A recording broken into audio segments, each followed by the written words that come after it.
Dans notre monde en constante évolution, deux sujets majeurs captent aujourd'hui notre attention: les crypto-monnaies et le conflit au Moyen-Orient. À première vue, ces deux sujets peuvent sembler totalement déconnectés, mais leurs interactions sont plus profondes qu'on ne le pense. Commençons par un constat surprenant. Chaque fois qu'une tension géopolitique majeure éclate, les marchés financiers traditionnels tremblent, mais les crypto-monnaies, elles, réagissent différemment. Prenez le Bitcoin par exemple. Considéré comme l'or numérique de notre époque, il a souvent servi de valeur refuge lors des crises internationales.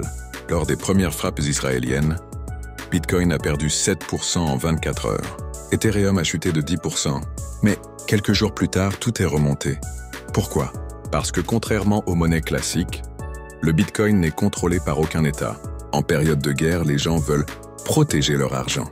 Et ils se tournent vers ce qu'on appelle les valeurs refuges. Historiquement, c'était l'or. Aujourd'hui, c'est aussi la crypto. Mais le contexte actuel est particulier. Le conflit au Moyen-Orient survient à un moment où le marché des crypto-monnaies traverse déjà sa propre phase de transformation. Les régulations se renforcent, les investisseurs institutionnels s'y intéressent de plus près, et l'adoption mondiale continue de progresser.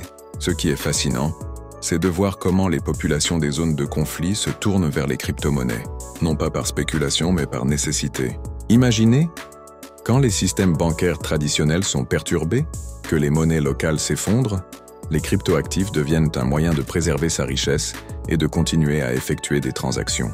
L'histoire nous l'a montré maintes fois.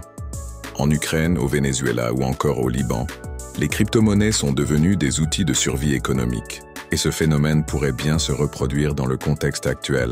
Mais attention, ne nous précipitons pas vers des conclusions hâtives. Le marché crypto reste hautement volatile, et les tensions géopolitiques ne font qu'ajouter une couche supplémentaire d'incertitude. Les experts sont divisés. Certains prédisent une hausse massive des crypto-monnaies comme valeur refuge, d'autres craignent que l'instabilité mondiale ne provoque un repli vers des actifs plus traditionnels.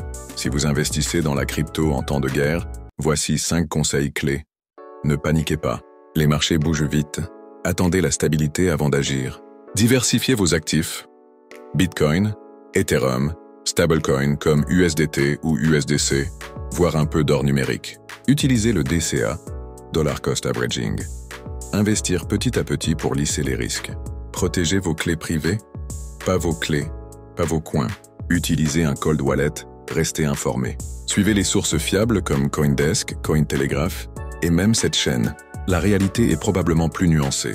Ce que nous observons, c'est une évolution progressive du rôle des crypto-monnaies dans l'économie mondiale.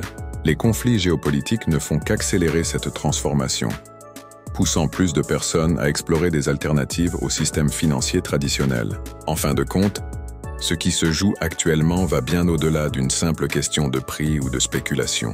C'est une redéfinition profonde de notre rapport à l'argent, à la valeur et à la manière dont nous gérons nos finances en temps de crise. Les crypto-monnaies pourraient bien émerger de cette période trouble, non pas simplement comme un actif spéculatif, mais comme un outil essentiel de résilience économique. L'avenir nous dira si cette transformation se confirme, mais une chose est sûre. La façon dont les crypto-monnaies réagissent et s'adaptent aux tensions géopolitiques actuelles façonnera leur rôle dans l'économie mondiale de demain.